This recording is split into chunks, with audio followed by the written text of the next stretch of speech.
Alappuzha medical college ചികിത്സാ പിഴവ് പല കാരണങ്ങളുണ്ട്. കേരളത്തിൽ ഇത് ഒറ്റപ്പെട്ട സംഭവമല്ലല്ലോ. ഒന്നിനു പിറകെ ഒന്നായിട്ട് നമ്മുടെ സർക്കാർ ആശുപത്രിയിൽ പോകുന്ന മെഡിക്കൽ കോളേജിൽ പോകുന്ന ആൾക്ക് ഒന്നുകിൽ അവയവം നഷ്ടപ്പെട്ടിട്ട് ചെയ്യേണ്ടി വരും, അല്ലെങ്കിൽ എന്തെങ്കിലും ഉപകരണങ്ങൾ വയറ്റിൽ കൊണ്ടുവന്ന് ജീവിക്കേണ്ടി വരും.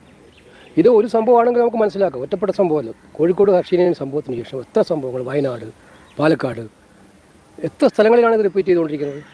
അപ്പോൾ ഇത്ര അനാസ്ഥയുടെ ഏറ്റവും വലിയ പര്യായമായി മാറിയിരിക്കുകയാണ് കേരളത്തിലെ പൊതുജനാരോഗ്യ രംഗം. അവർ നമ്പർ 1 എന്നൊക്കെ പറഞ്ഞ് പബ്ലിസിറ്റി കൊടുക്കുകയാണ്. പബ്ലിസിറ്റി അല്ലല്ലോ, ഇതാണ് റിയാലിറ്റി. എന്തൊരു സങ്കടമാണെന്ന് ആലോചിച്ചു. ഞാൻ ഇന്നലെ രാത്രി ആ വാർത്ത കണ്ടിട്ട് ആ സ്ത്രീയെ വിളിച്ചപ്പോൾ അവർ പൊട്ടിക്കാരിയായിരുന്നു.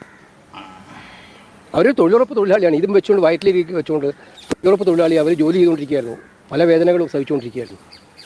ഒന്ന് ഇത് കണ്ടുപിടിക്കാനുള്ള ഒരു സംവിധാനം ഉണ്ടായില്ല. 5 വർഷക്കാലം അവർക്ക് കൊണ്ടുനടക്കേണ്ടി വന്നു. തന്നെ സിസ്റ്റത്തിൻ്റെ ഏറ്റവും വലിയ ഫെയിലിയർ അല്ലേ, ഏറ്റവും വലിയ ദൗർഭാഗ്യമല്ലേ. ആലപ്പുഴ വണ്ടാനം മെഡിക്കൽ കോളേജിൽ വീണ്ടും ചികിത്സാ പിഴവ്. അപകടത്തിൽ പരിക്കേറ്റ് മുറിവിൽ തുന്നലിട്ട നീർക്കുന്നം സ്വദേശി യുവാവിന്റെ കാലിൽ 4 മാസത്തിന് ശേഷം പുറത്തെടുത്തത് കുപ്പിച്ചിലിന്റെ അവശിഷ്ടം.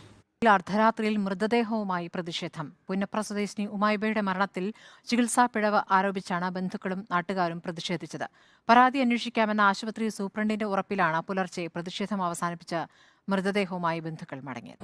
എന്റെ ഉമ്മയെ മനഃപൂർവ്വമായി കൊന്നതാ. അവർക്ക് 100% അറിയാം ഇത് എവിടെ ചെന്ന് നിൽക്കും. ഇവിടുന്ന് കോംപ്രമൈസ് ചെയ്യുന്ന രീതിയിൽ മട്ടത്തിനടാ അങ്ങനെയാടാ ഇങ്ങനെയാടാന്ന് പറഞ്ഞ് ചികിത്സാ പിഴവെന്ന് പരാതി. റാബിസ് വാക്സിൻ എടുത്ത 61-കാരിയുടെ സംസാരശേഷി നഷ്ടപ്പെട്ടുവെന്നും ശരീരം പൂർണ്ണമായി തളർന്നു എന്നുമാണ് ആരോപണം. തകഴി സ്വദേശി ശാന്തമ്മയുടെ കുടുംബം പോലീസിൽ പരാതി നൽകി. വിഷയത്തിൽ മെഡിക്കൽ കോളേജ് അധികൃതർ ഔദ്യോഗികമായി പ്രതികരിച്ചിട്ടില്ല. ചികിത്സാ പിഴവിനെ തുടർന്ന് യുവതി മരിച്ചെന്ന് പരാതി. അമ്പലപ്പുഴ മെഡിക്കൽ കോളേജ് ആശുപത്രിയിൽ ചികിത്സാ പിഴവിനെ തുടർന്ന് യുവതി മരിച്ചെന്ന് പരാതി. അമ്പലപ്പുഴ കരൂർ സ്വദേശി ഷിബിനയുടെ മരണത്തിൽ അന്വേഷണം ആവശ്യപ്പെട്ട് ബന്ധുക്കൾ ആശുപത്രിയിൽ പ്രതിഷേധിച്ചു. ബന്ധുക്കളുടെ പരാതിയിൽ മരണത്തെക്കുറിച്ച് അന്വേഷിക്കാൻ ആരോഗ്യമന്ത്രി നിർദ്ദേശം നൽകി. പ്രിയപ്പെട്ടവരെ, നമുക്ക് ആലപ്പുഴ മെഡിക്കൽ കോളേജിൽ നിരന്തരമായി നടക്കുന്ന ചികിത്സാ പിഴവ് മൂലം രോഗി മരിക്കുന്നു, ചികിത്സാ പിഴവ് മൂലം കുട്ടി മരിക്കുന്നു, ചികിത്സാ പിഴവ് കൊണ്ട് മനുഷ്യർക്ക് ആഘാതങ്ങൾ ഉണ്ടാകുന്നു, ചികിത്സാ പിഴവ് മൂലം കുപ്പിച്ചില് വയറ്റിൽ വെക്കുന്നു. ഇങ്ങനെയുള്ള ഒരുപാട് ചികിത്സ നിരന്തരമായി നടക്കുന്ന ചികിത്സാ പിഴവ് റിപ്പോർട്ട് ചെയ്യുമ്പോഴും അവിടെ ഇരിക്കുന്നവർക്കെതിരെ ഒരു ചെറുവിരലടക്കാത്ത ഒരു നടപടിക്രമം പോലും ഉണ്ടാകുന്നില്ല. ഒരു നടപടിക്രമം പോലും അവർക്കെതിരെ ഉണ്ടാകുന്നില്ല.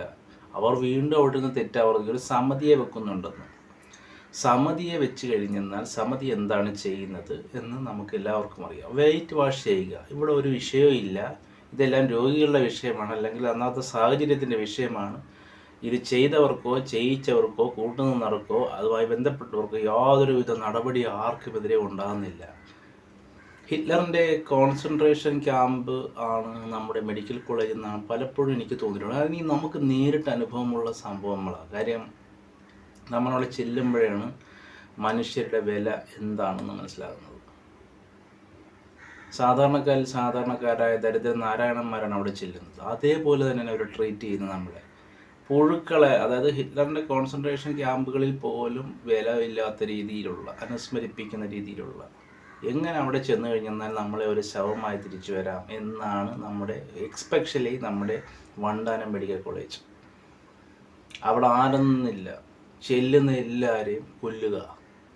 എങ്ങനെ കൊല്ലുക? ഹിറ്റ്ലർ ഗ്യാസ് ചേമ്പറിലാണ് കയറ്റി ചെല്ലുന്നതെങ്കിൽ ഇവരാണെങ്കിൽ നമ്മളെ ചികിത്സിച്ച് കൊല്ലുന്ന ഒരവസ്ഥയാണ്. ഒരു ചെറു വിരൽ ഒരാൾക്കെതിരെയും നടപടി എടുത്തിട്ടില്ല എന്ന് പറയുന്നത് നമ്മുടെ പോരായ്മയല്ലേ.